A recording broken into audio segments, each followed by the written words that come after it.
the hell? That's better. Thought something was crawling in my ear, but it was just my own hair. Alright. A bit of a quiet one tonight. It's almost like nobody knows I'm here. Hey, Greg. Well, looks like Greg's here, so that's all that matters. Welcome, Greg. Sorry you can't stay for long. Yeah, chuck the rubbish over there. Yeah, it's kind of weird that nobody's here. Oh well. Anyway. Right, so as you know, I've been working on the USBC meter, and we've got one up here on the display that's churning away, and that one that you can see churning away is actually the serial USB meter. So this is the I2C version, and yeah, it was the preliminary simple one. So we have the USB-C Vampire tap or whatever with the INA 219. Which is a really convenient sensor. It just gives you voltage and current very easily. And then this here is a I2C bridge off to Linux. But the trouble is, things like Windows and Mac OS don't really work with the this sort of I2C bridge quite as easily. So I had to get the serial version, and I have done one. Let's see, I'm just going to disconnect everything now, much to my disappointment. Disconnect. You can see it, everything will stop now. Right, so this is a serial version, which is kind of all hacked up. It's not actually as bad as it looks. Basically, we just have a simple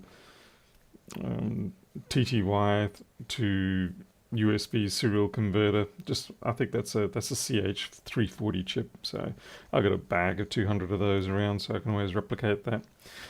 Then I used one of my keyboard switch boards just so I could have access to an AT Tiny 45 here. I think it's a 45. Yeah, I'm pretty sure it's a 45. I can't remember if it was 45 or 85. And so I just used this board because it was a convenient large board and I had easy access to all the pins. And as you can see, I've put another one of these USB shunts on it, USB-C shunts. And so I take the I2C lines out of that, feed it into the AVR, and then I pump out serial RS. It's not RS-232, it's serial. RS-232 is actually the high voltage, the voltage standard and all that for serial communication. So what I'm going to do now that all works because you saw it up on the screen and it's stalled now because it's obviously disconnected. That all works, but I realized that I have a box of displays and these are I2C displays. They are not the normal sort of, what do you call it, parallel access ones or anything like that. So yeah, so this is probably, I don't know, a decade or so old, and I bought a whole bunch of them, but obviously I didn't get to use them all because I stopped production of what I was using them for. But you know, it's not like they go off. So anyway, what I'm going to try and do and see if I can now add a LCD display to this. And what I'm going to do is, these are my old USB 2 current meters that I made. So I've got plenty of the boards spare. So I'm going to take one of the boards, set it up, and then I'm going to run the clock data power lines over to this board. And hopefully at the end of it, we should be able to just somehow sandwich it all together and have a glorious Frankenstein USB-C meter. Yeah, who knows if it's going to work. I don't really know, because the code I have for this, I remember I sort of was pretty coarse with it when I wrote it, because it was a single purpose job. And so I didn't really bother to have any elegance about it. Anyway, so first thing to do is get the connector on there, and I've got a bunch of capacitors I've got to get on there because LCDs require a plus minus voltage to stop the liquid crystal thing getting jammed one way or another. This is the chip on board is just under here. If you put a bright light on these, they misbehave. But Anyway, let's get in there and solder some stuff. And hello to everybody who I didn't say hello to while I was jibber-jabbing. It's past midnight here, and I'm sort of pushing through only because, well, sometimes it's nice to... It's rare for me to get the energy where I feel like I can do this sort of thing. And I know come tomorrow, when I wake up, I probably won't have it. So it's one of those things where I've got to get it done tonight. Hey James. Full Wave, Rose, Enos. Hey yo. Big boss, eh? Civlops here, Marcel, David Parker, Horse, Ed, Andrew. Yep, everybody's here.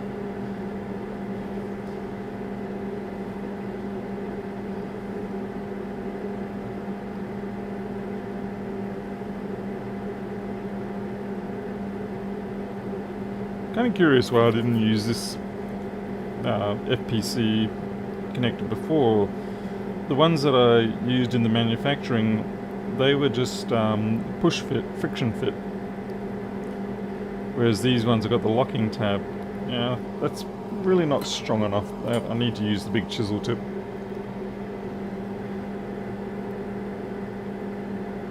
And the chisel tip has its own issues. Oh yeah, one of them being that it wasn't heated up.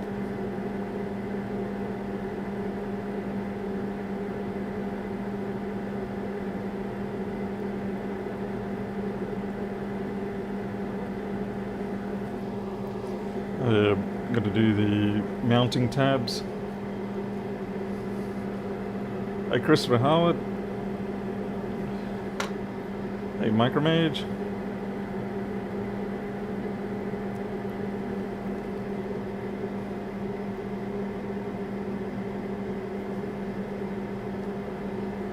Rose, yeah, it's just all the different pieces of equipment I've got. I've just written software to access them. Some of it is open source. The only trouble is, of course, you have to get the same models that I've got. Some things I've written for other people, like Lewis Rossman and stuff like that, for some of his devices. But yeah, overall what usually happens is I look for a piece of equipment that has some sort of data accessibility, and then I write software for it.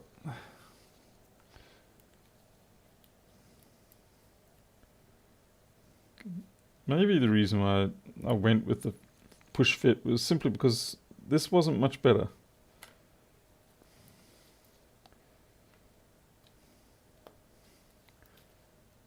Yeah, what the hell, man?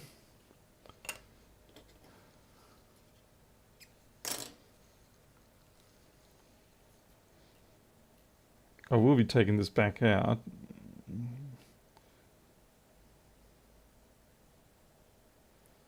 I think.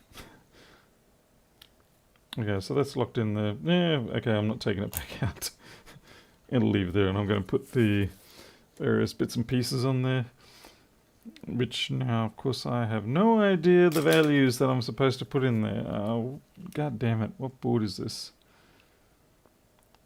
CTPC, USB current, UCM16. Yeah, okay. I could just take them off the old board. But I'm going to see if I can find the schematic for it. Crap. Yeah. God damn it. I think I'm going to have to steal the parts from another board.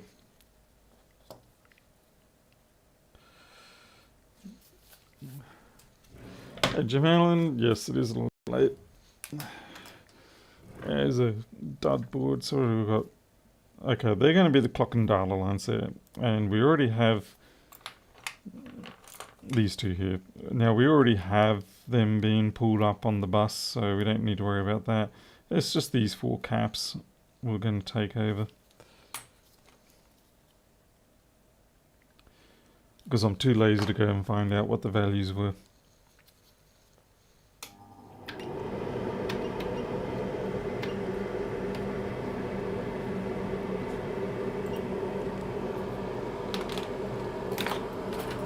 Now I don't know if this is going to work. Like I said, it's the code I'm using to access the current voltage shunt meter may not actually work with the display. The display may have had quirks that I've forgotten about. We'll find out. I'm just taking the parts off here because obviously I've stripped this board previously for various reasons, of which I have no idea.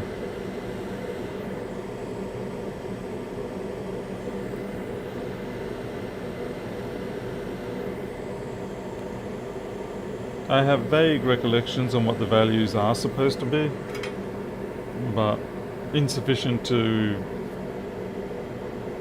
really let me know for sure. There we go.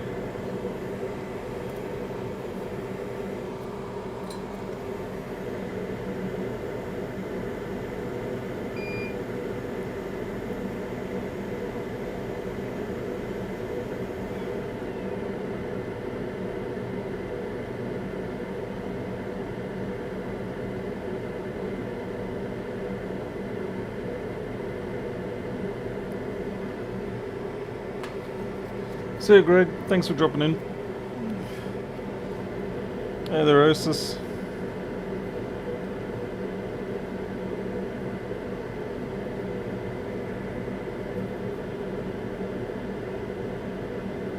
This is why I very rarely throw out circuit boards, even if I say produce a circuit board that is actually faulty, or one that I never use. I tend to keep them because they can be handy for doing other projects later.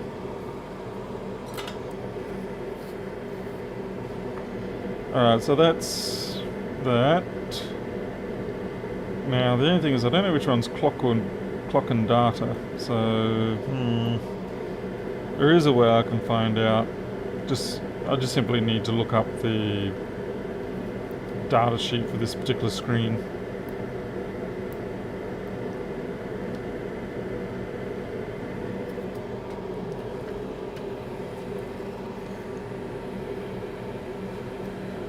Boot tech, yes, I am left-handed.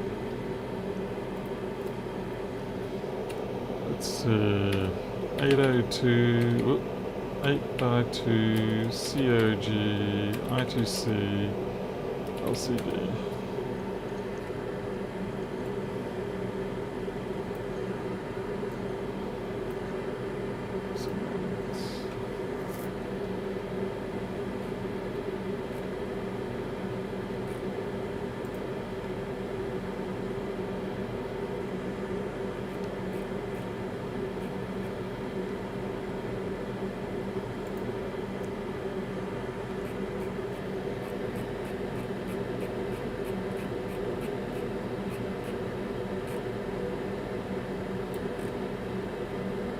So what do we got? We got reset, clock data. Okay.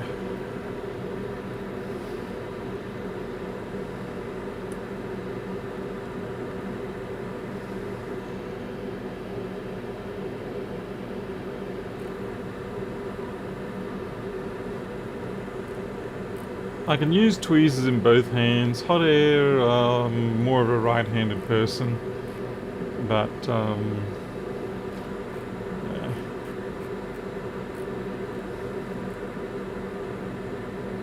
clock data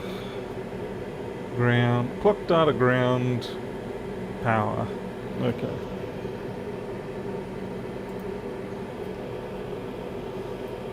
Hey Christian, it's not too late.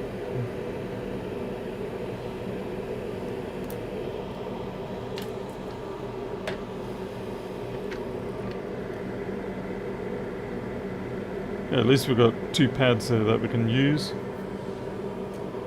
I'll see if I can get my colours matched up. Oh wait, I don't have any colours for that. Alright. So we will use purple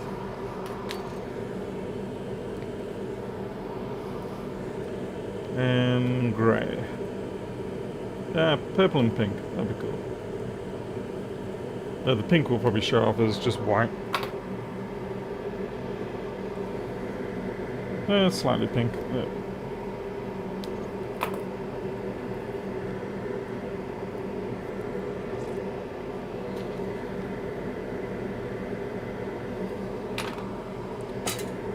When I was younger, I would have no shortage of energy to do this kind of thing, but it's definitely something that I lack these days. I was lamenting to Elita the other day how I just don't have it in me anymore. Like in the good old days, as it were, it's just in that rail. Okay, so that's okay. Sorry. Let's see. What was I saying? Clock data. Okay, we'll make this one. That. There was a time where I would build and test a prototype of a plane or something like that in a single day. And I thought nothing of it. It would just be like, yep, okay, we'll cut out all the parts, build the parts, finish the plane, go out and test it all in the one day, all from scratch. Yeah, not one of those kits or anything like that, not foam. This would be an actual balsa wood aircraft. Now, geez, that'd be like a 1 month undertaking for me. Busy doing tile work. Ha! Yeah. Hey, Jurgen. Yes, Miles, old age does tend to get to you. I'm not the one doing the tiles, incidentally. I'm paying someone to do the tiles. It's not cheap, either.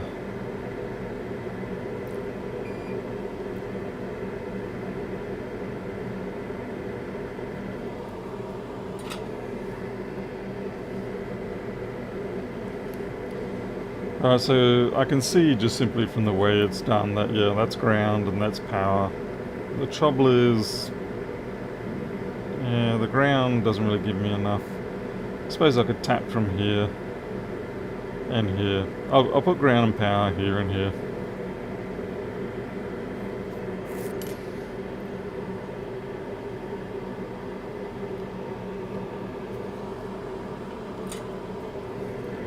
We'll just chunk up the solder a little bit.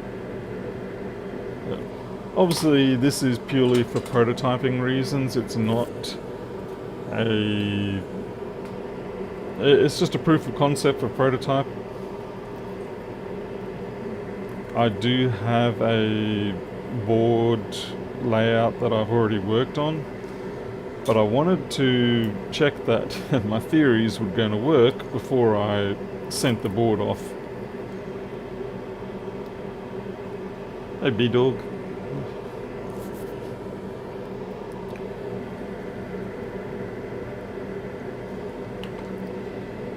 Because that's the other thing, is I'm pretty sick of sending off boards only to go, I forgot that bit wouldn't work. So as much as I can, I try to do some prototyping. Okay, so you're positive. And since I already had the various module components, and tonight I actually had some time, I thought, well, we'll give it a whirl. Well, Jim, I'm actually the same with my computers now. That's why I've got an iPhone, I've got an iMac, I've got a MacBook. I mean, okay, admittingly I do still use Linux, but that's because Linux appeals to my do-it-yourself, not invented here, prototyping, tool-making kind of personality trait.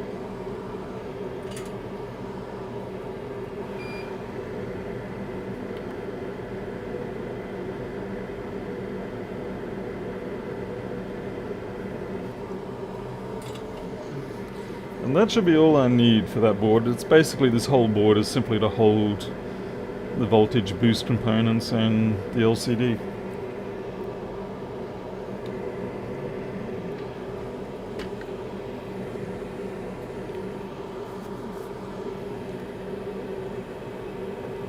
Have you had a chance to... No, I have not, Miles. No.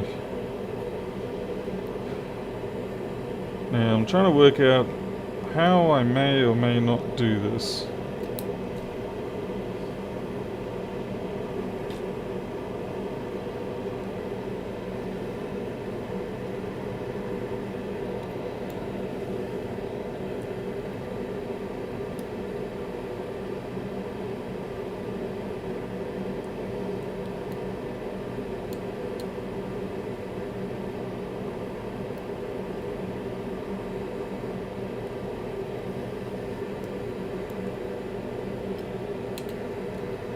Yep, it's gonna be Shonky Town for sure. Take me to Shonky Town. Just might find an alternate ground point though.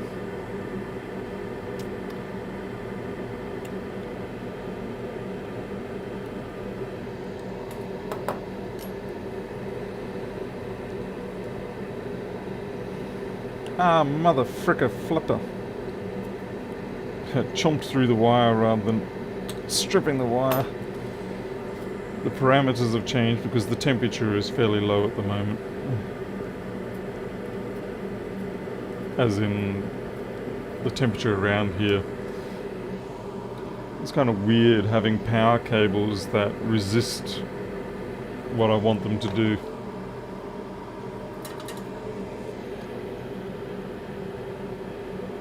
Hey there, Q's. Hey, Dave User. Sorry to hear you're only getting 240, but as far as I can tell, it should be good around. Okay, I'm going to cheat. I've got a little ground veer and I'm just going to push through on that.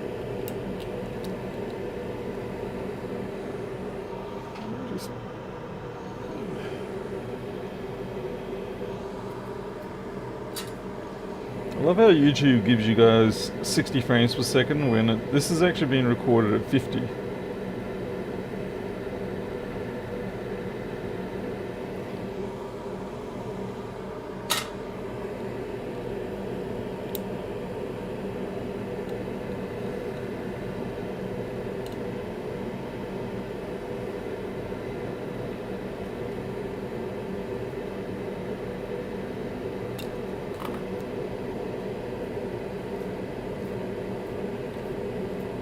I realise I could have just used pin headers and whatever, but quite frankly, I wasted a couple of hours the other day because of pre-crimped pin header leads and things like that, so they're in my bad books right now.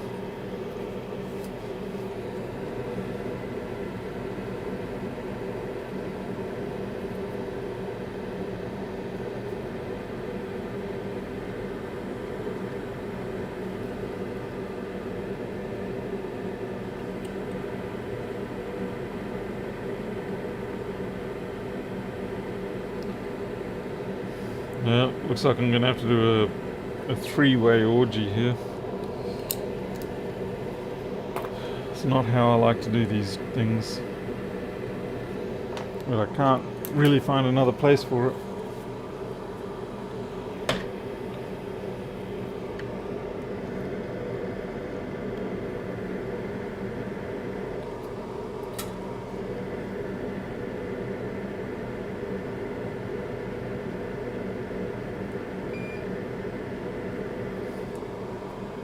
That was lucky.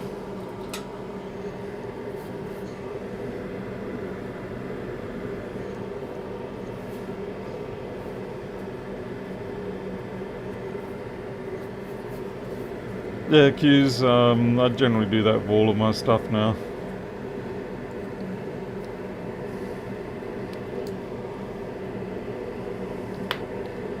Alright, now I've got to tap into those two there.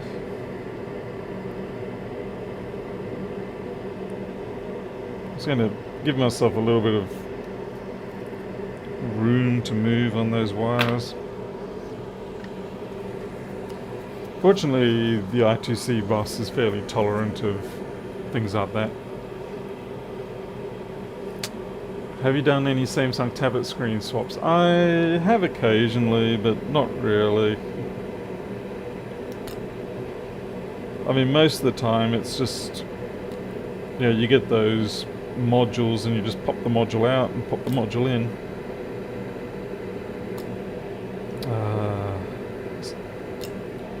I find with Samsung the biggest problem usually is getting the screens and whatnot separated away from the body.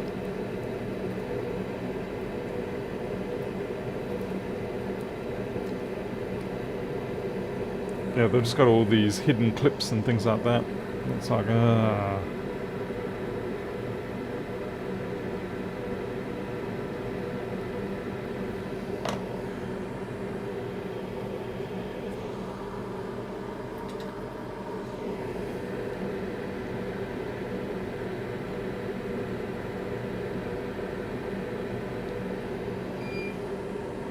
this thing works, it's going to be the bomb. I probably can't say that.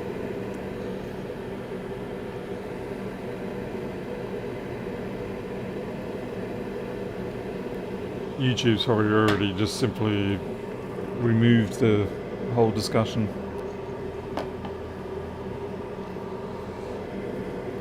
Okay, so pink is clock.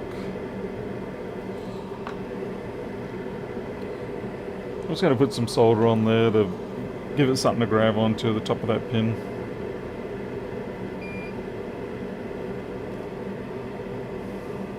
Like I said, this is Shonky Town. There we go.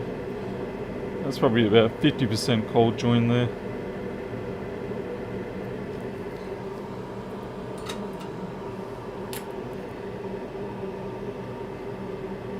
You need to bring back the PLD logo shirts in bigger sizes versus larger types. What? I never had any shirts, so...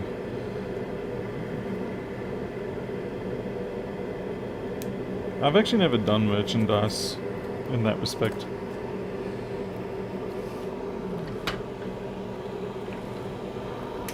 Alright, we're wired up. So what I'm going to do first is see if the thing even works still. This is going to be fun.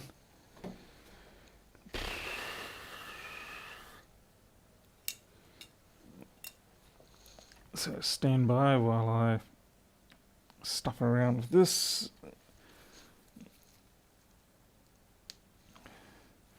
Okay, the charging still occurs to the device.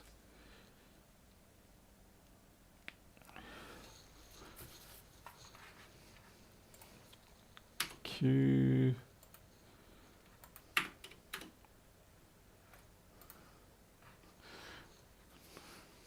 For whatever reason, it seems like I've got to plug this thing in twice before the serial port gets traction, and I don't know why. It's something I'll work out later. Okay, so that portion at least still works. Alright, so now we've got to work on the firmware. Yeah, that's going to be fun.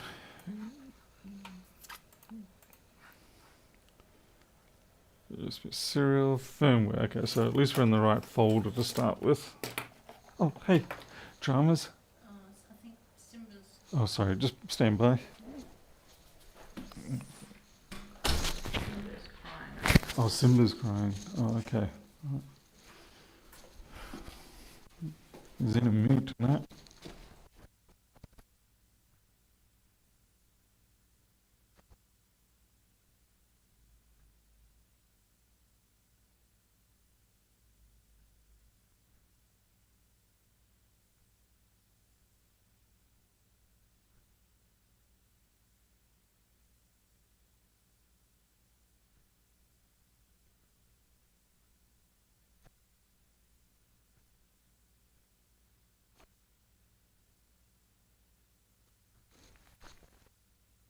But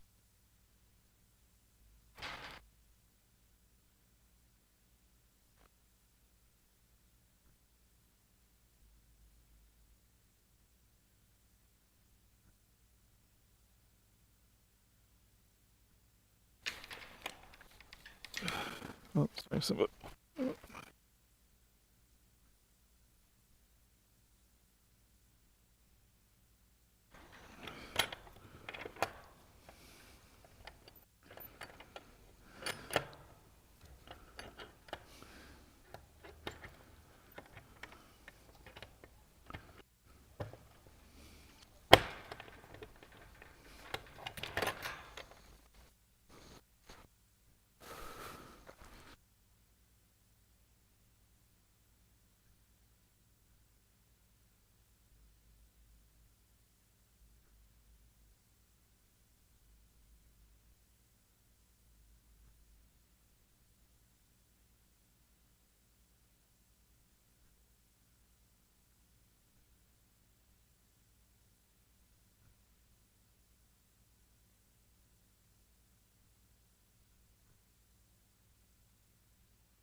You okay about that?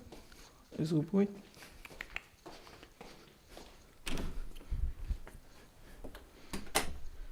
Okay.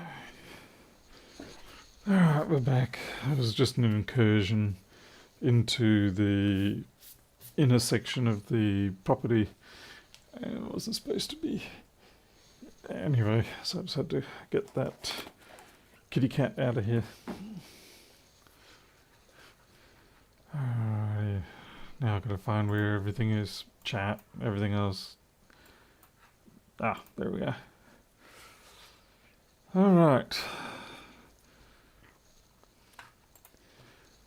Let's see, I'm going to switch over to schematic view. So I've got my firmware code here. This is the code that goes on to the tiny 45 that's on the board. And what we need to do is we need to add code into it, I2C code, that will allow me to talk to the LCD panel, if I can remember it. So the best thing I can do is go to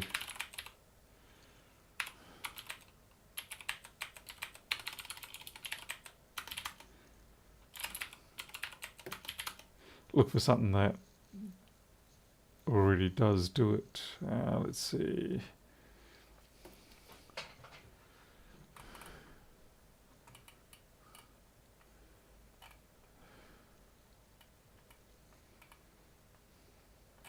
SCC one.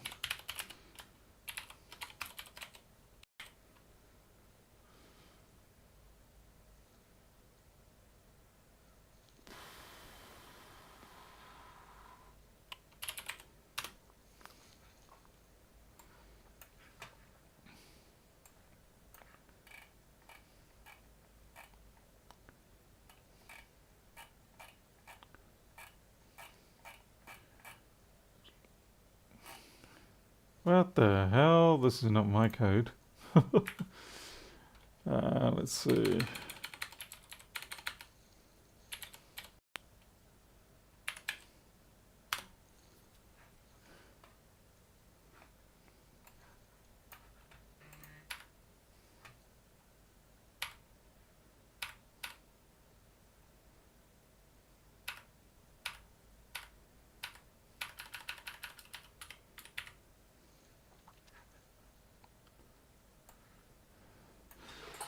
Oh, crap.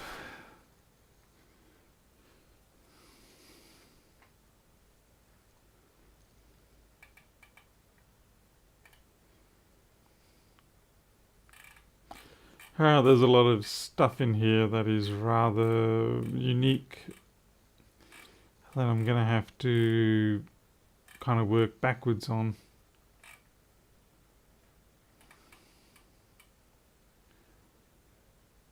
Yeah. Not going to be as easy as I initially hoped. Oh well, that makes it fun, doesn't it?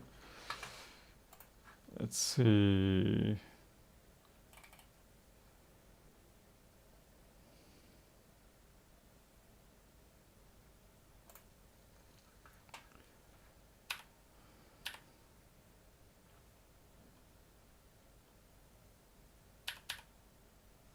Oh, I think I'm right. Okay.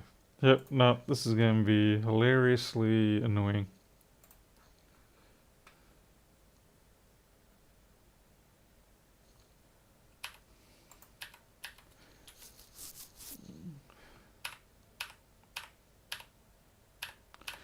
Okay, this data sheet here is actually for the tiny little microchip that's embedded into the base of the display itself. This is the one that you're going to be talking to when you're doing the I2C stuff.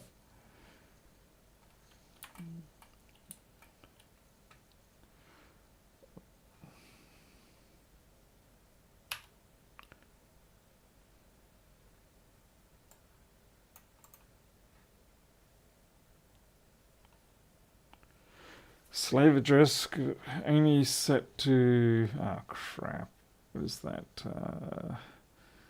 8, 10, E, something E, 3E. Okay, so slave address of the I2C thingy is 3E. It's a good start.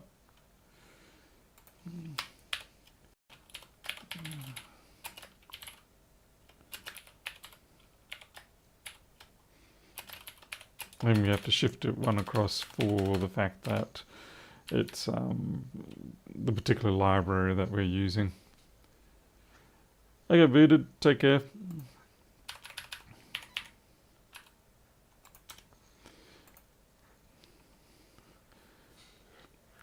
Oh man, why did I flippin'... Oh jeez.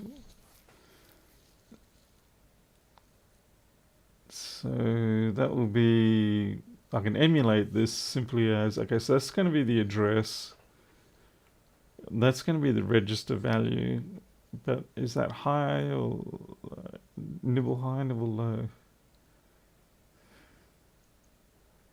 So 0x40. Let's see if we can get a reference around here.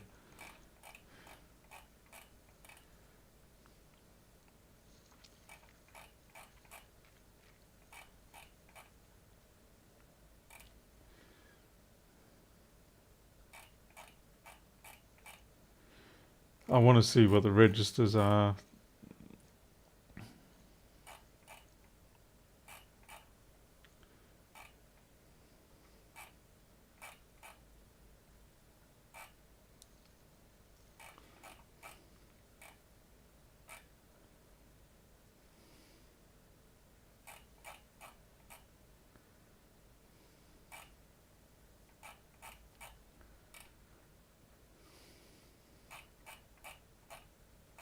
Here we go. This is what we're looking for. Yeah, Miles, it's a whole lot of fun. Yeah. Okay.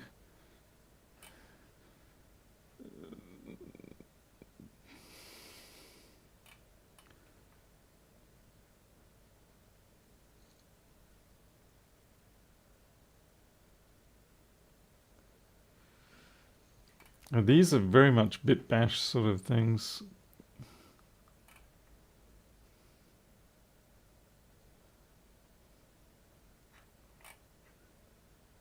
Okay, there's 7, 8. Wow, why do I have 9 bits there? So there's our first nibble, second nibble. Oh, right, I don't know. It's like I understand they're externally set things here. Okay. Yeah, this is definitely a pain in the ass. Write data to RAM. Jesus.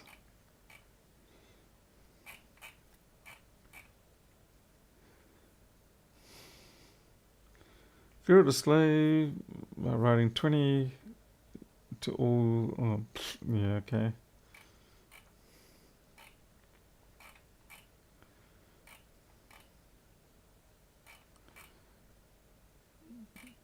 Jesus, how did I even do this before? Well, I probably could have played the accordion as well.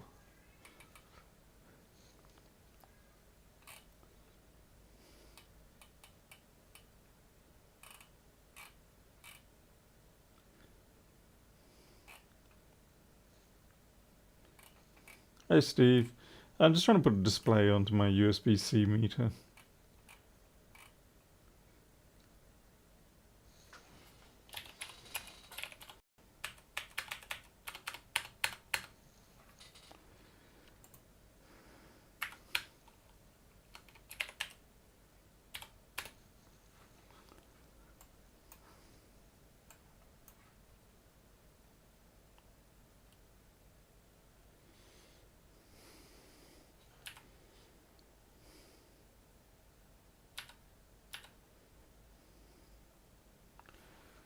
So what have we got? Device, register, length and data. Yeah, okay.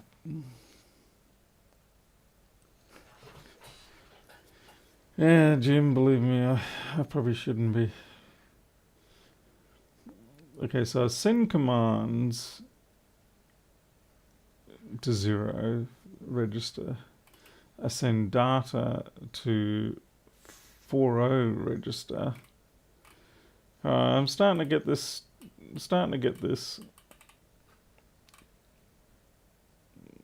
Okay, I'm going to just copy these two. 3 rather.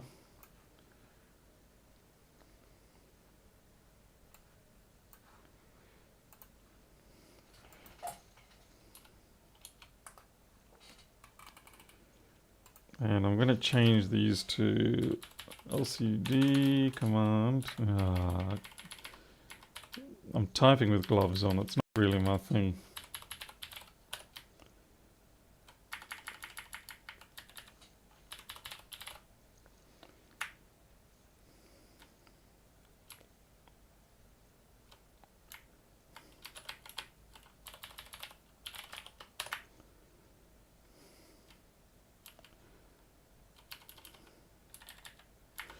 This here, okay, I2C send, yank 5, take 5 of those lines,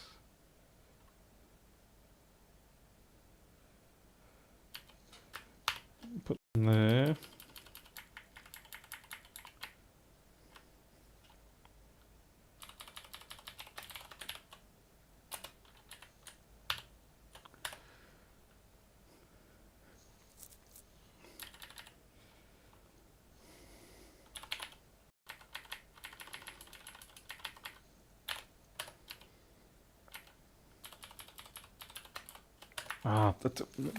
Take the goddamn gloves off.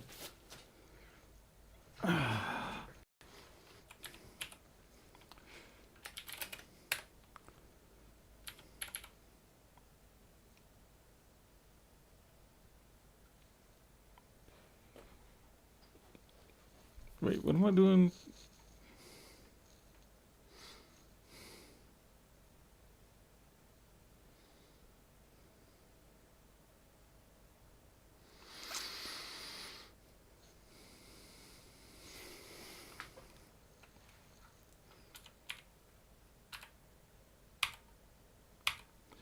And I just realized with the LCD, I'm writing data more than I'm reading. Well, I'm not reading anything really.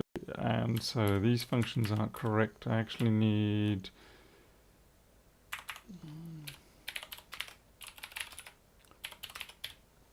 Well, that's not right. That's not correct, rather. I need to have another thing here to tell me what I'm going to write next.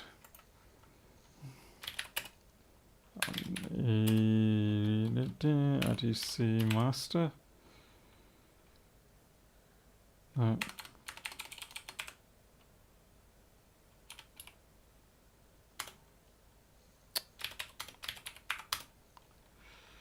This is Flurry's thing. Okay, so he gives you an example, so that's where it's useful.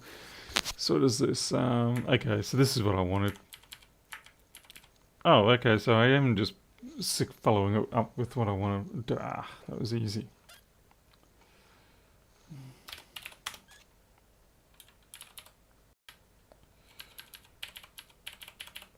Okay. So that basically replaces this little I2C send line.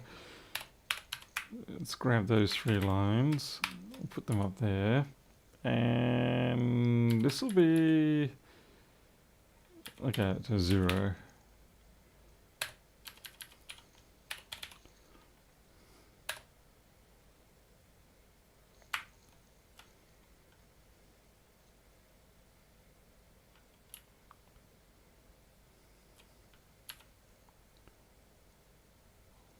It might work. It might not. Everything in this here is all bit bashed. Just hope that address is correct. We'll find out if it's not. Actually, I could just check the...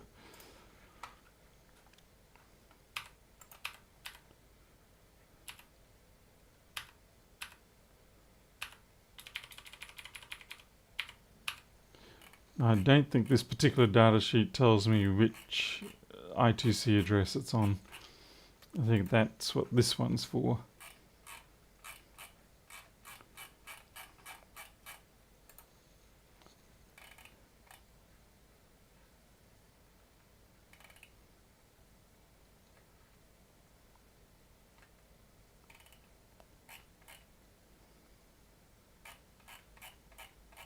I just need to find out what it's meant to be. Obviously, I found out at one point 10 years ago.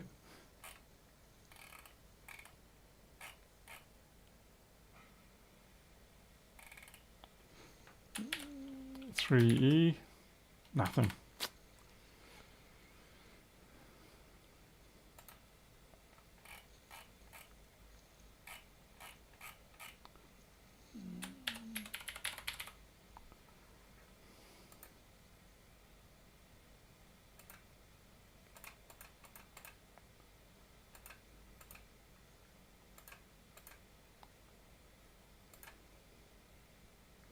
Oh yeah, sorry, yeah, slave address. Right. What did I say it was? It's... yeah, 3E. Okay.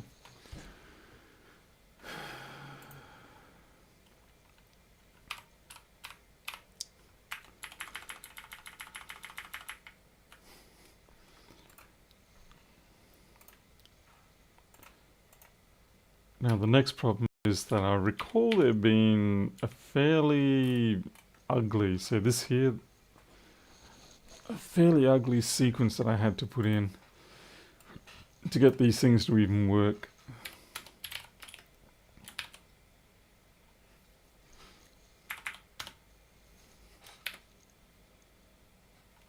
Actually,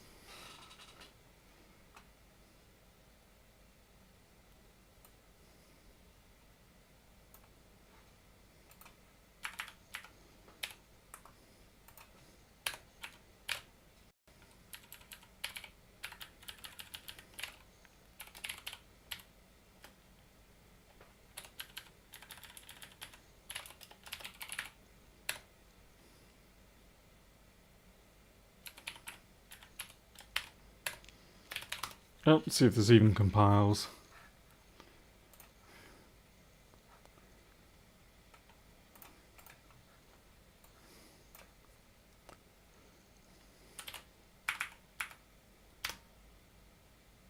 It most certainly is not.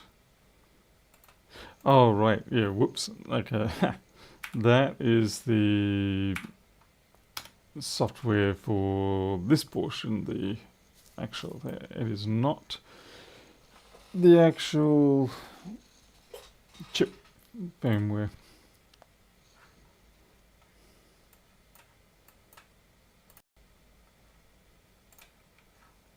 And it's buried somewhere. Ah, here we go. Error. Contrast undeclared. Ugh.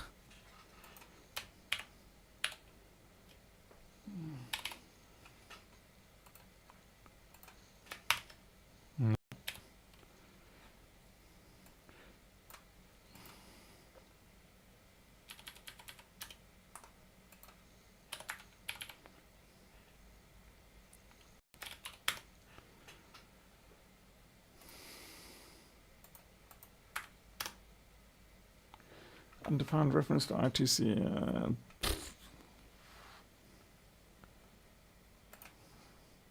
Oh, of course.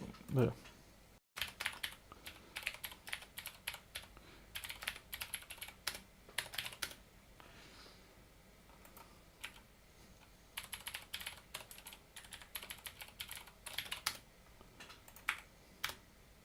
Yeah, they're built. That's a start.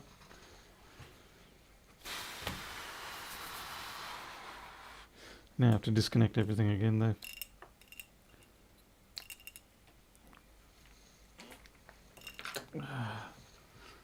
Overhead. I might go quad display on this. No, nothing else. You can see two things. Okay. I have almost forgotten which way this goes. Ah, there we go. Okay, that's just the programming plug.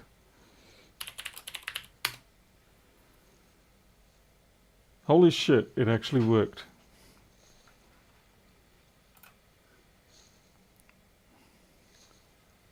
Yeah. Oh my god. I genuinely was not thinking it would do that. My old code worked.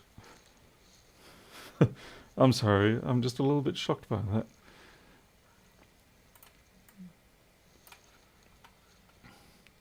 Alright, let's go back to schematics.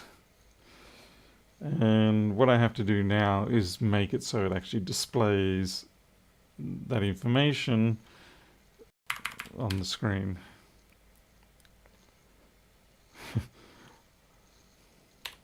Yeah, I really was not expecting that. Okay. Okay.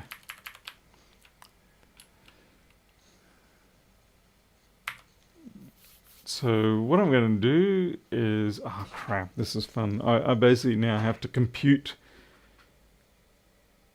crap on a cracker. I have to compute the current and amps values internally. I mean, I already do that externally, but I deliberately wasn't doing it internally because I wanted to give the client program the ability to do itself out. Looks like I'm going to have to do it internally. Fortunately, it's not too hard. It just takes up a few more cycles. Damn it. Sorry, just bear with me while I try to find my source code that I need for this.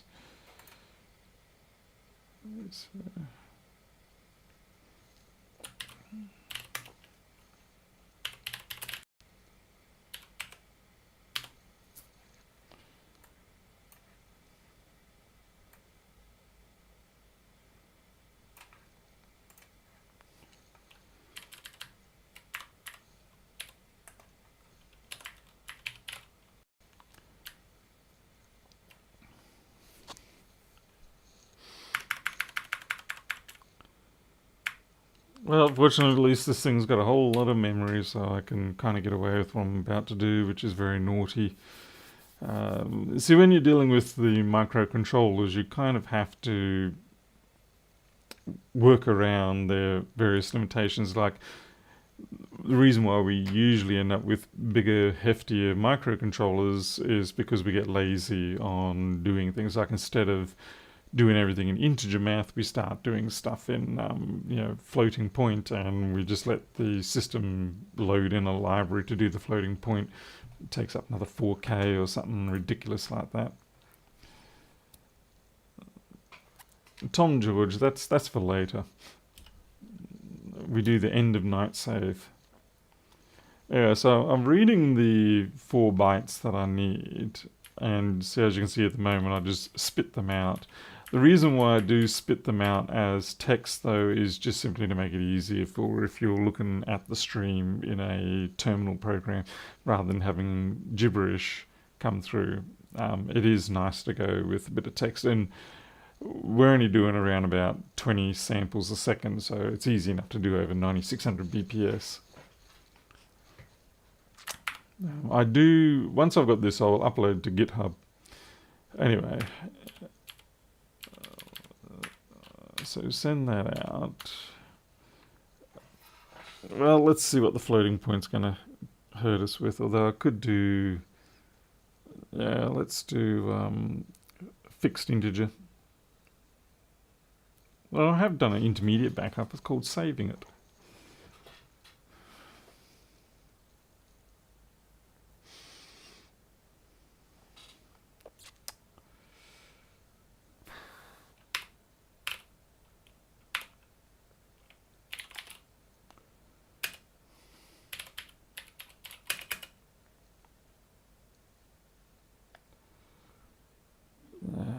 Crap.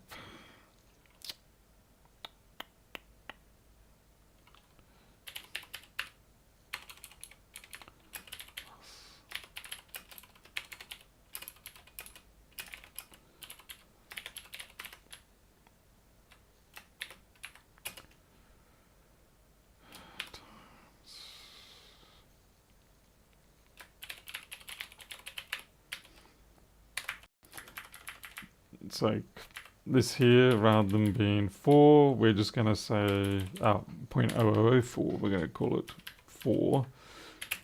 And then we're going to divide it by... Well, I'm not going to divide it by anything. We'll just leave it at that.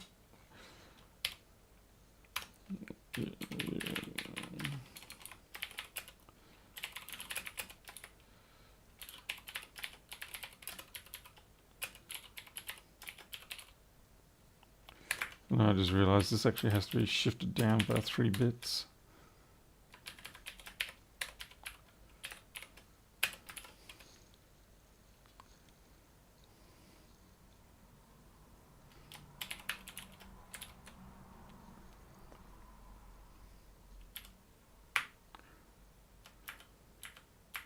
And this will be in milliamp values. Actually, the better way to do that is you go 6400. Actually, better yet, 12800. The aspect ratio is wrong. That's probably not going. The current's going to come out all squirrely wrong. Anyway, we'll work on it first.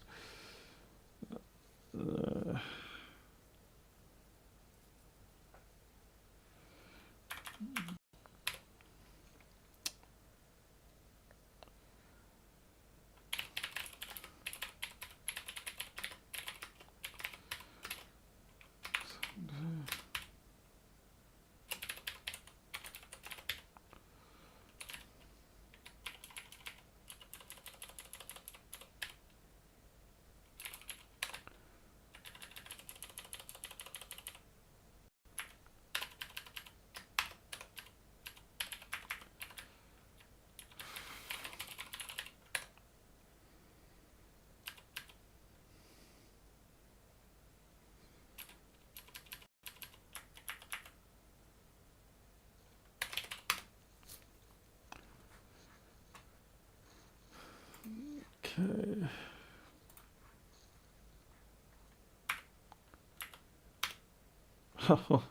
Broke everything. Suggest brackets. No, that's fine.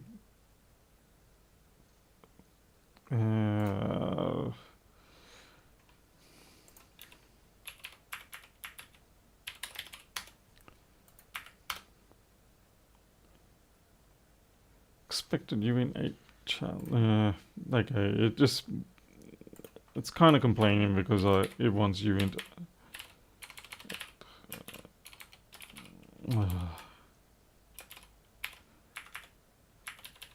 This is really more about shutting the warnings up a little bit.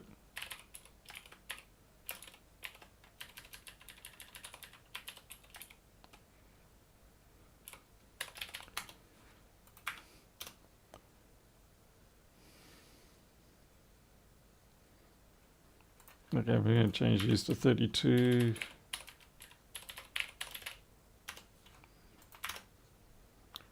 And that one's okay.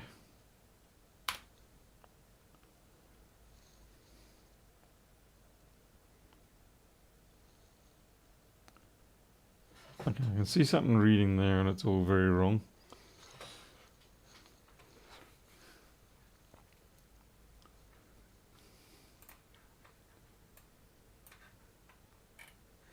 And I think I know why. It's because I'm not clearing the screen.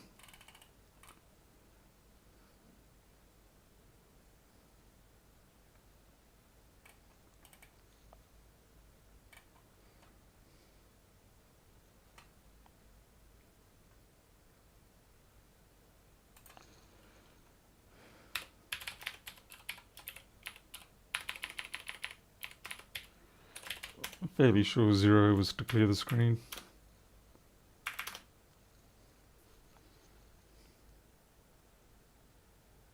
Clearly not.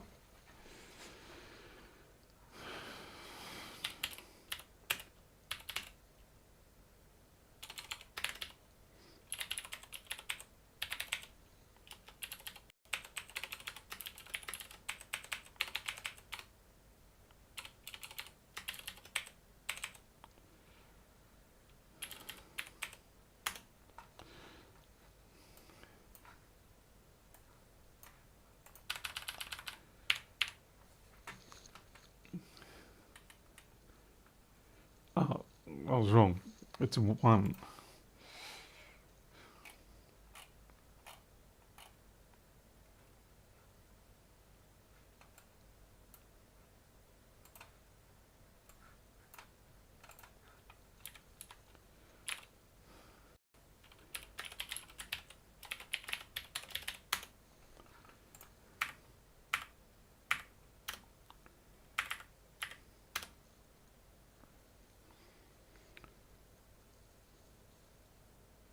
Alright, so we're getting something now.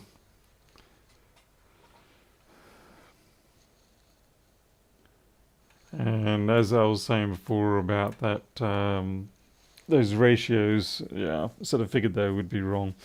Now, the next problem I've got here is I need a cord that's, okay, I'm just going to have to do some fancy pantsy stuff. Maybe even swap some things around. Okay, 0.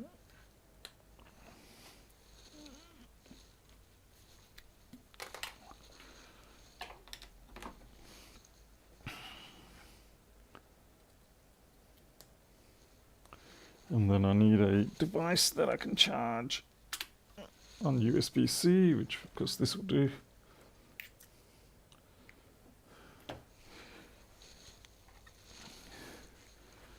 Alright, we've got some value that's coming up, so that's good.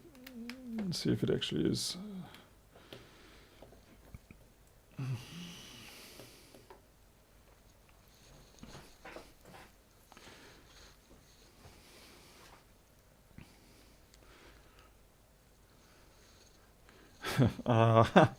That's the microscope there.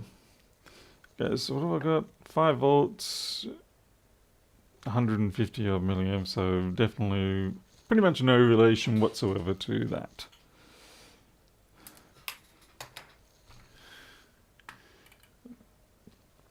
Maybe the first thing I should do, and it's interesting, it's messing up with, it's messing up that display now for some reason. We'll work on that later. We'll get the LCD going first.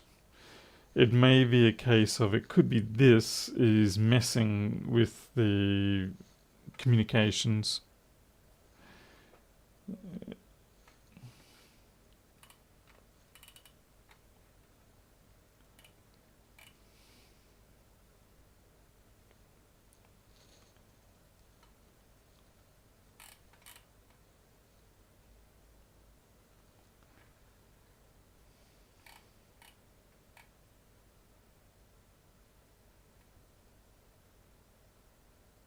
Yeah, see, all of a sudden it just pops up good again. So I think there's a bit of a crashing out. I might have to slow down the communications or something, I'm not sure.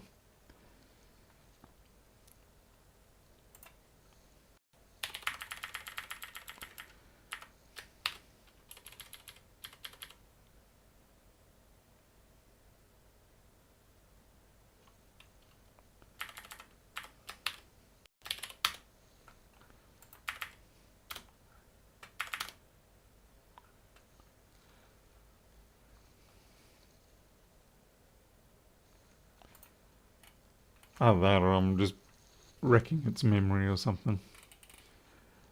Alright. So it's 4 millivolts per voltage quanta. So whatever we get reading with the voltage,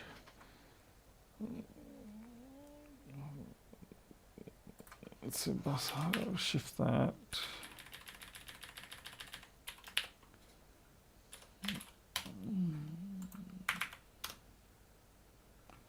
That.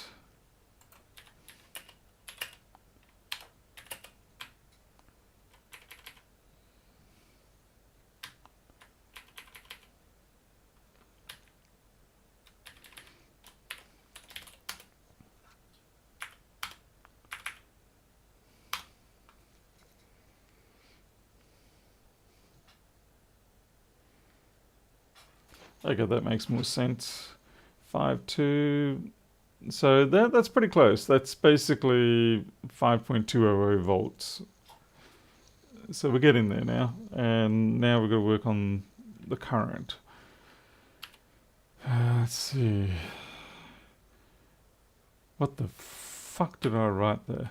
That is supposed to be Shift 8 plus the low side. Oh my god. No wonder I had crap coming out. Crap in, crap out.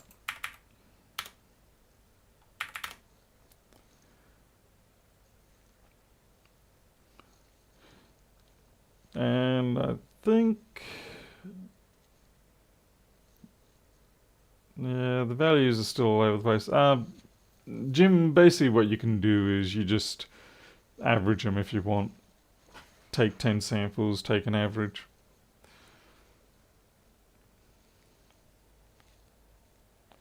So the voltage is right, but the current seems a little bit odd.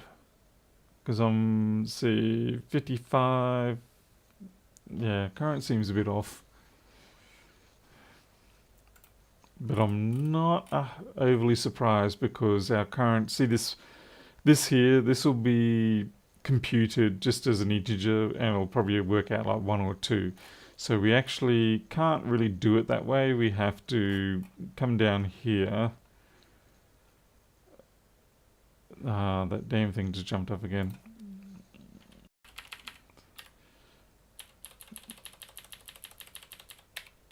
And let's see, times 12,800 divided by, what was it? 4096.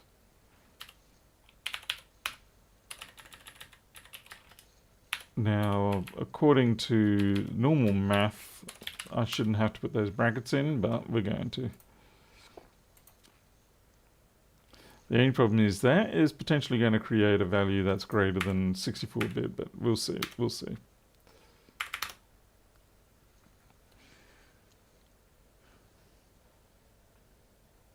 Oh great, now we've got negative values. Fantastic. Which means it has busted over.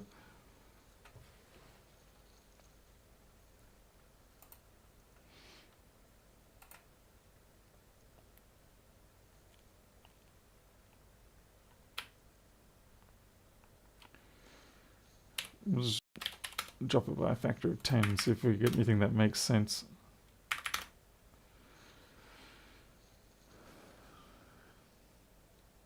Nope, still not making any sense there. The voltage is good, but the current is...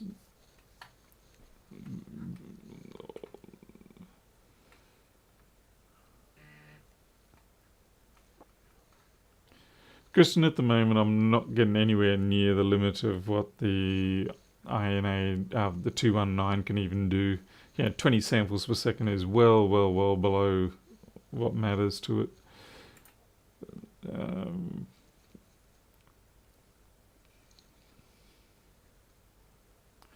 Yeah, I just got to find out why this current thing is going all crazy.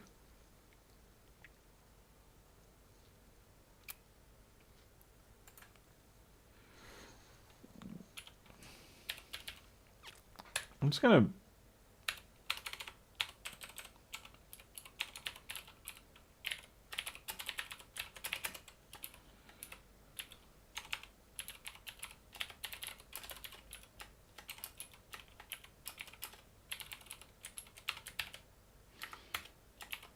I'm just going to see what it is actually giving us.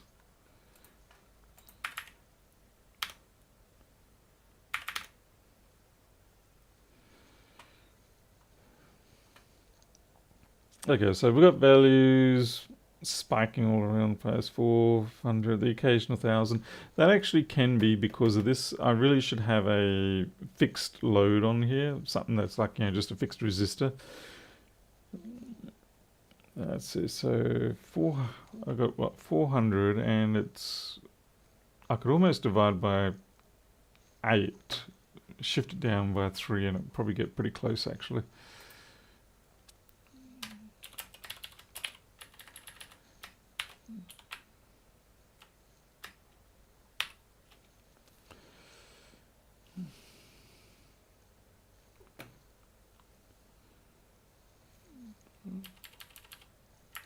I'm just doing empirical BS here, by the way.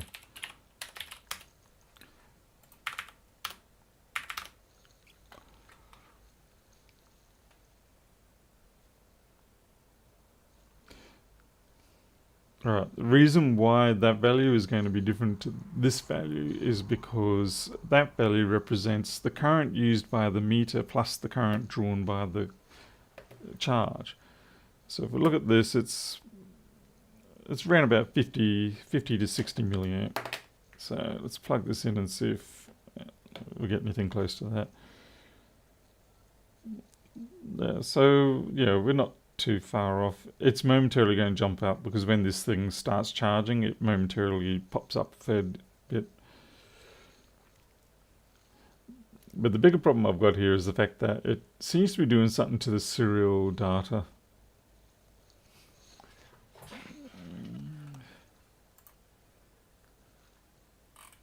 And I simply cannot have that happening.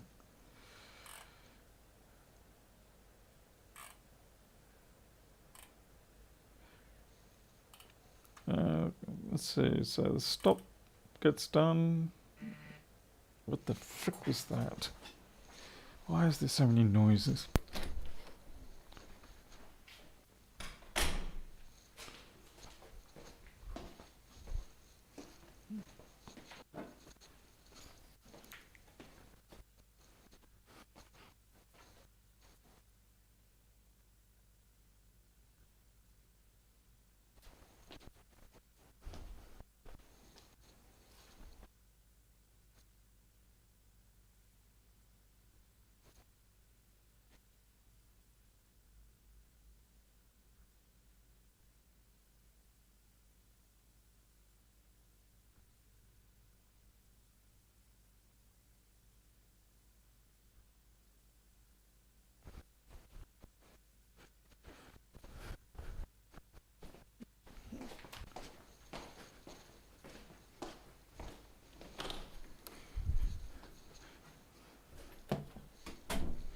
I have no idea what caused that noise.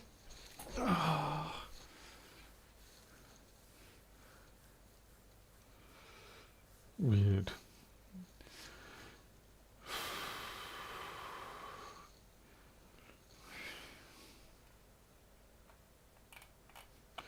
Alright. Let's see.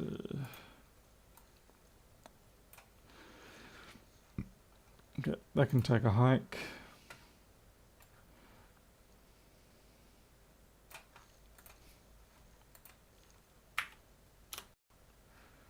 Oops. Port.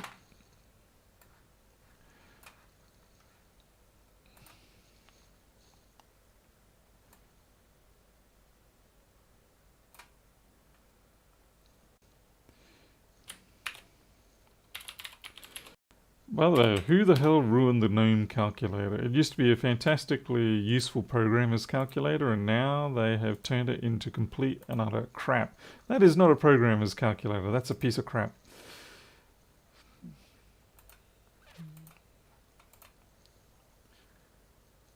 Anyway, 6.4, 4096.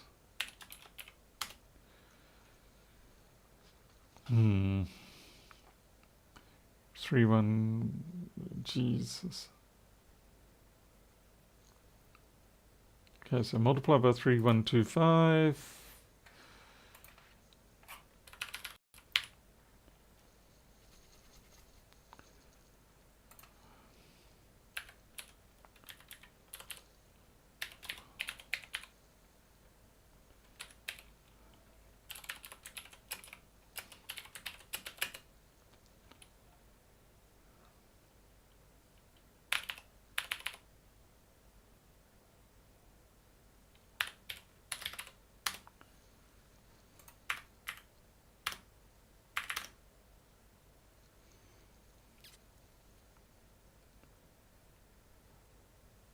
Yeah, that's not working.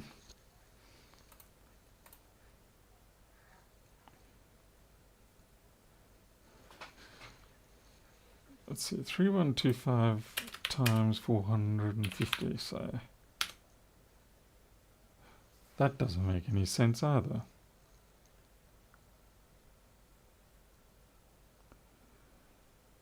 My numbers there do not make sense.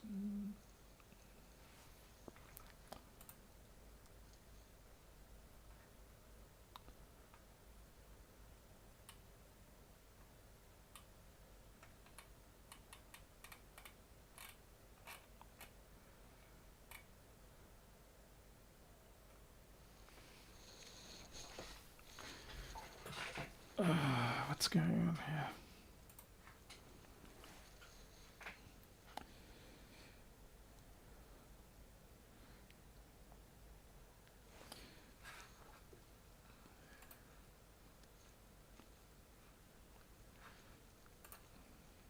Damn it.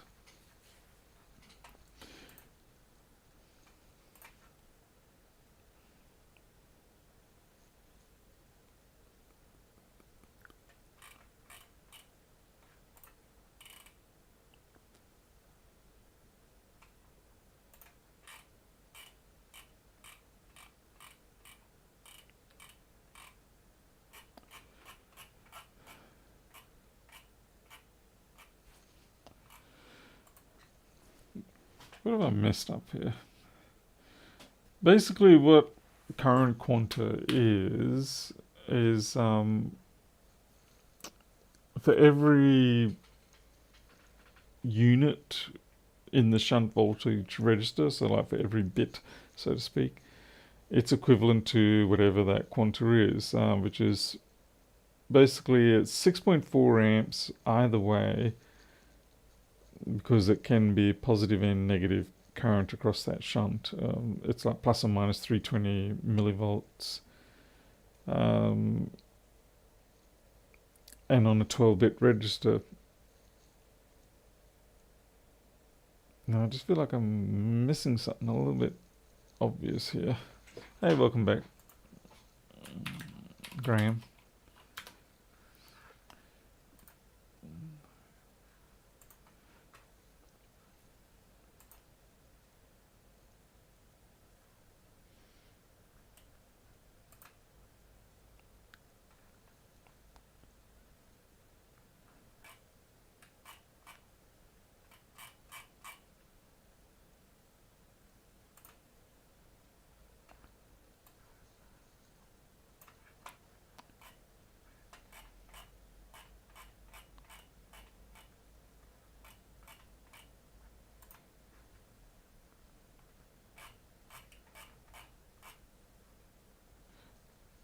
Okay, so this is what we're looking at. Okay, so it's got 14 bits. What?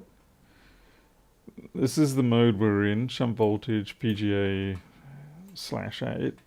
So yeah, it's plus or minus 320 millivolts, 3200. Maybe that's where my problem is. Oh, okay, so they're just giving us 32, 320 micro pico. Alright, so if I take the value, divide by the shunt, then I should be right, which is why the value 5 almost came up correct. And everybody's like, whatever you're saying, Paul, it makes no sense. I should be taking the sign into account, but for now I'm not going to.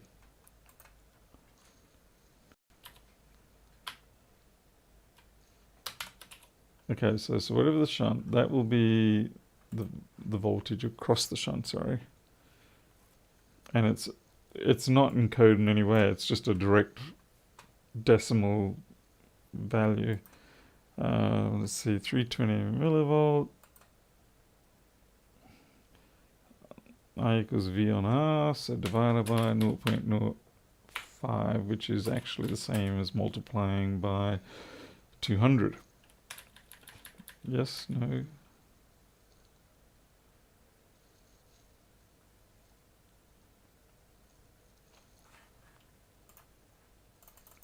Don't laugh at me. 20. Well, I would have been out by a factor of 10.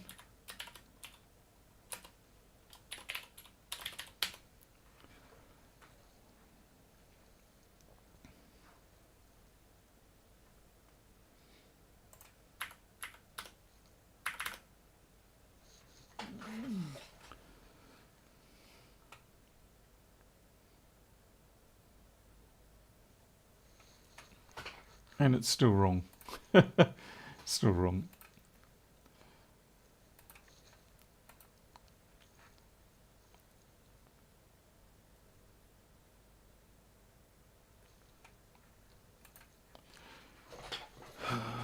Oh, and I see why. Someone left the current by a million divider there.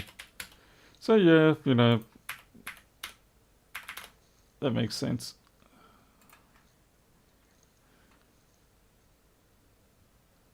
Okay, yep, now we've got values that make sense.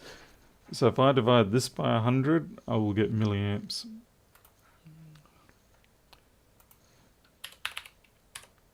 Oops.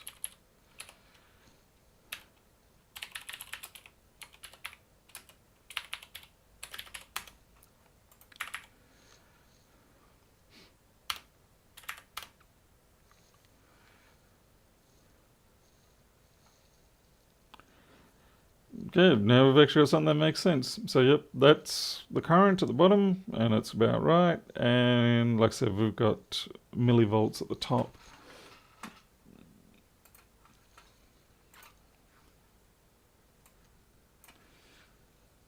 Now, if we want to,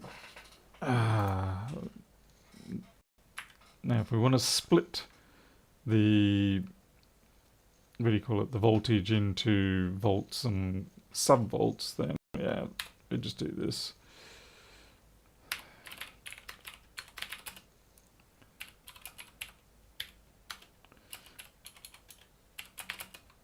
Vehicle.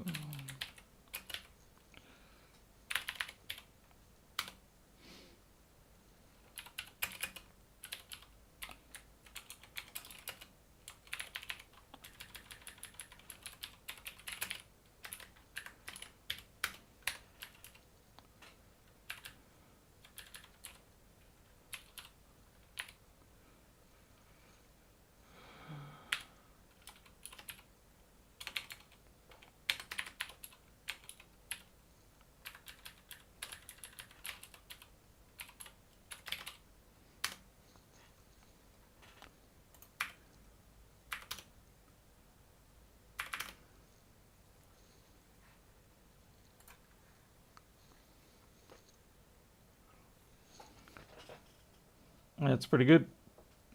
You know, it's a bit silly really having 3 decimal places for volts. I mean, it really is.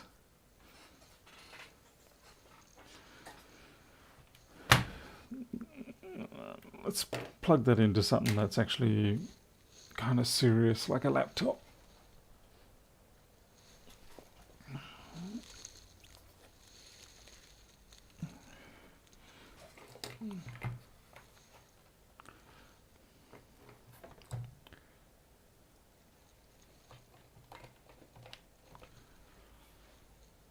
Everything's broken now.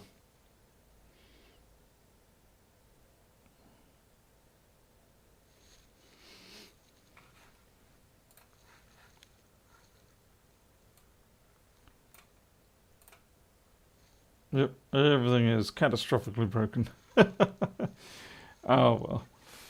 It's gone way out of range, that's why. That's okay. The point is, at least at this point, we know that the... what do you call it? We know that it works. We know we can display. We've just simply got some computational bounds and things like that to sort out.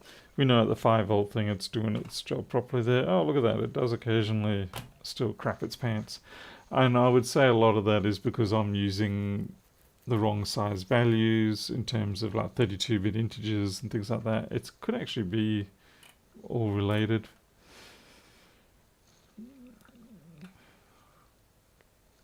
The voltage would be over 1 volt because it was, over 0. So we know it does intrinsically work. It's just a case of, with this section here, how we've got 32-bit unsigned integers, things like that. I should probably mask off the sign bit, but like I said, small steps. At least I'm charging the FLIR. Yeah, that's a good point. The other problem I've got to work out is I'm not really sure why it's stalling. No, it's not stalling it now, funnily enough. But I'd say there's a good chance that when we go out of range or, overflow and things like that, that's when this stuff starts misbehaving. So yeah, it's the fine-tuning stage now. That's right. And it looks like we're doing about 10 frames, 10 samples a second, which isn't quite as quick as I want, but yeah. Let's see if I can get rid of some of the unwanted delays.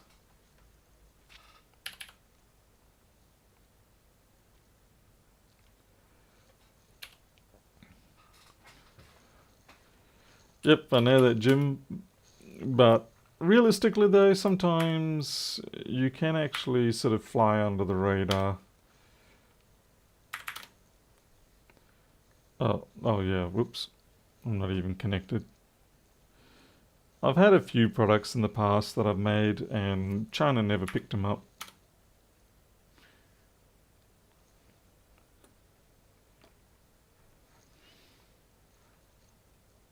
Yeah, so I don't know what's going on here.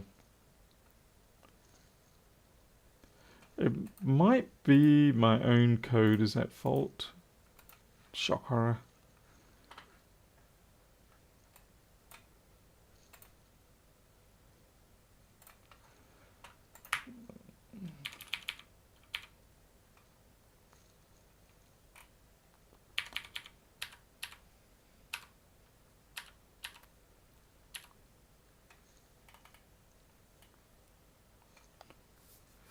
But they're watching the stream.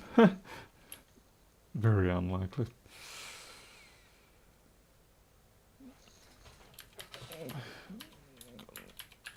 Okay, this here, I'm going to expand this. This is an error catch situation.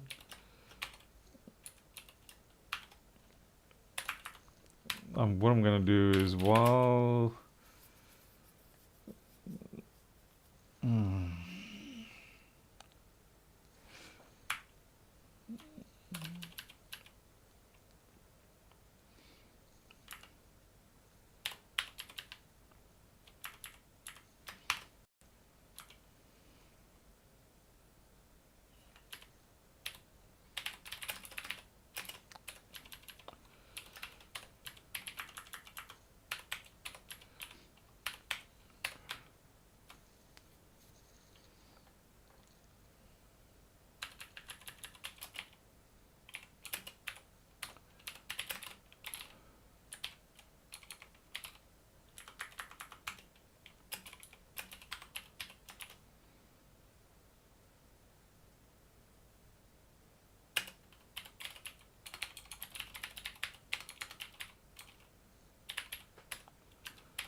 That's a very, very dubious loop to be writing. But I'm kind of curious to see whether it's actually going to fix it up or not.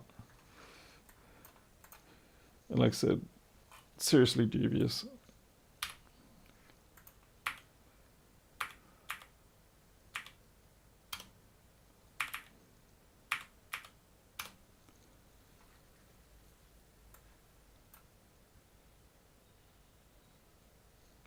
Yeah, it's not going anywhere now.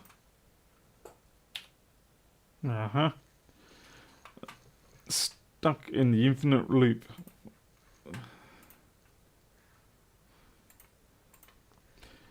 It seems like what's happening is that the LCD is not actually, although it's moving back and forth quick enough.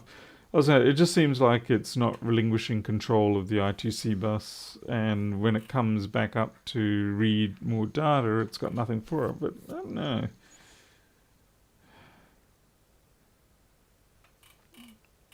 I can get rid of this section as well now. Don't need any of that crap. It just sucks up resources.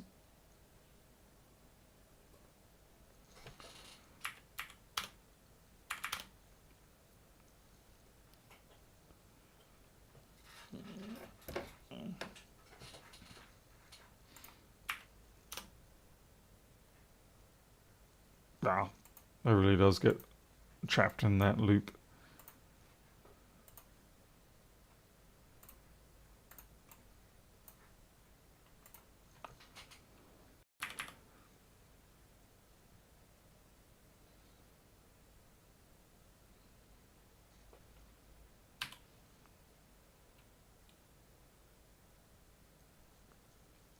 Hmm. Oh, no, yeah, that should be maybe break. Yep, that's what the problem was there. It's supposed to break, not continue.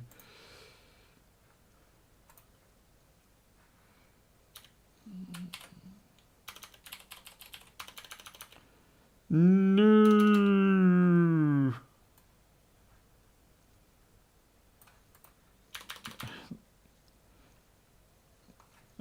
I don't even know where the damn window went.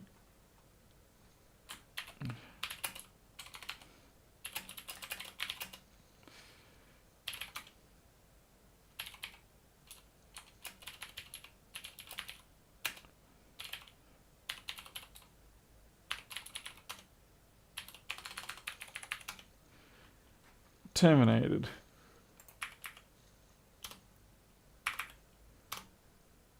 Okay, we're back.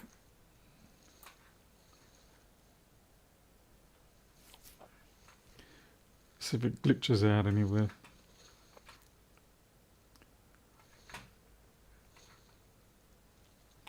It's just a little weird because in the firmware code for the actual, the AVR,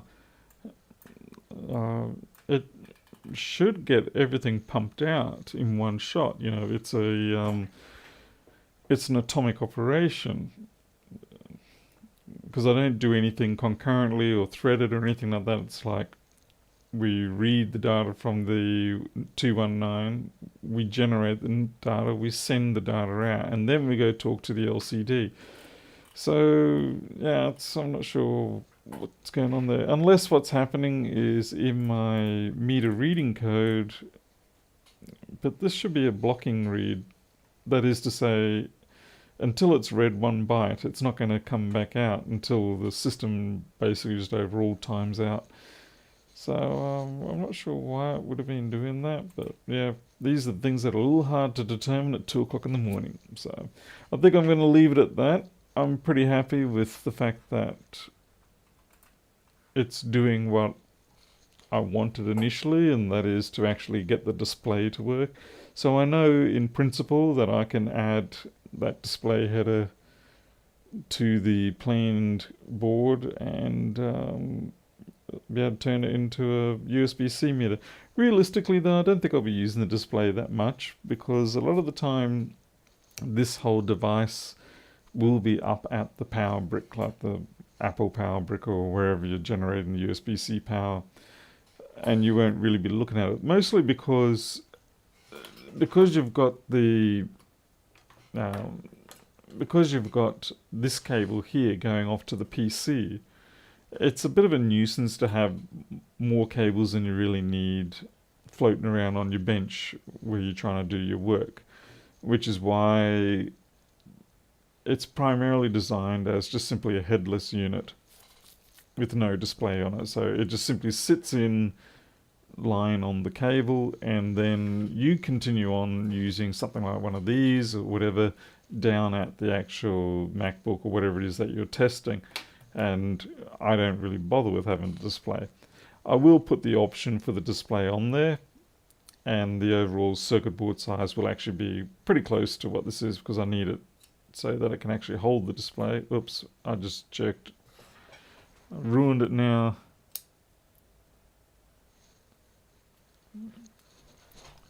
Tell Jess from iPad Rehab how to make one. Oh, good luck with that.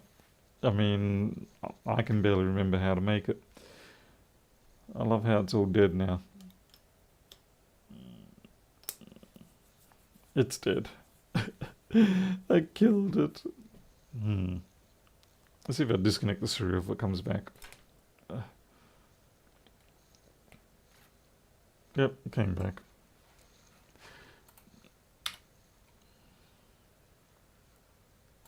But unfortunately, yeah, that caused my software to have a brain fart.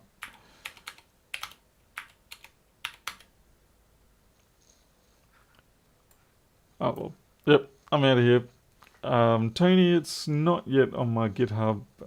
The original USB, what do you call it? The I2C one is. I'm pretty sure I uploaded it. That's that one there. It's pretty straightforward. Cough, cough. But yeah, the software for this one, it's not up there, not yet. So anyway, I'm out of here. I'm getting tired. I'll see you all next time, whenever that may be. Maybe when I've actually sorted this out, and then I'll come back and show it off as if it's one I prepared earlier. You'll take care. I'll see you next time.